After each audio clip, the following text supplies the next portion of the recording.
Бұл обменгіде доллар 87 сом 50 тиын, евро 102 сом 50 тиын, рубль 1 176. Тағай группта доллар 87 сом 50 тиын, евро 102 сом 50 тиын, рубль 1 176. Ассаламу алейкум, урматтуу биздин каналдын көрүүчүлөрү, жалпы курс валют көрөрмандары, саламатсыздарбы? Бүгүн 14 май 2026 жыл. Түшкү курстар деп койсок болот. Курс валюттарды көргөз беребиз. Таанышып алыңыздар, видеого лайк басып, каналга катталганды унутпаңыздар.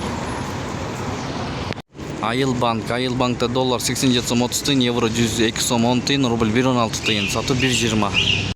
Реал парк акча алмаштыруу жай аябай өйдө болот экен ар дайым. Мына жаңы эле 178 болчу. 179 болуп калды рубль. Доллар 87 сом 50 тиын, евро 102 сом 60 тиын. Биз менен болуңуздар. Көрсөтүп турабыз ар дайым. Мына бул жагы болсо 117,5 тиын боюнча. Бул кайсыл жерде десеңиздер, мен адрести толук айта кетейин. Абдурахманов көчөсү бул Москва көчөсү, достор. Күн чыгыш жагында. Акай банк. Бул жерде доллар 87 сом 30 тиын, евро 102 сом, рубль 116,5 тиын, сатуу 1,20,5 экен. Юан 12 сом 40 тиын, тенге 0,18 тиын, дирхам 23 сом 40 тиын. Мына ушундай болду курс валюттар бүгүнкү 14 майга карата. Сак саламатта туруңуздар, тапканыңыздарга береке берсин. Ар дайым көргөз берип турабыз. Колдон келишинче сиздер каналга катталганды унутпаңыздар.